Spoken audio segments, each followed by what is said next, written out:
Ku danna subscribe domin samun sababbin shirye-shiryenmu cikin sauƙi. Jarumar fina-finan Hausa Sadiya Kabala ta bayyana cewa burinta shine ta zama 'yar kasuwa mai kuɗi kamar Alhaji Aliko Dangote. Sadiya Kabala ta wallafa a shafinta na Instagram cewa mafarkina shine in zama 'yar kasuwa kamar Dangote, ni ma wataƙila a kira ni da yargote.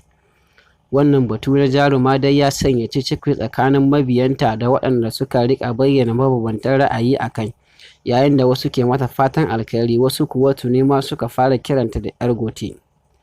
Wannan dai ba shi ne karon farko na jaruman masana'antar Kannywood ke fatan zamowa 'yan kasuwa ba, domin kuwa ko a baya-bayan nan matashiyar jaruma Maryam Yahaya ta buɗe shagon kasuwanci a Kano.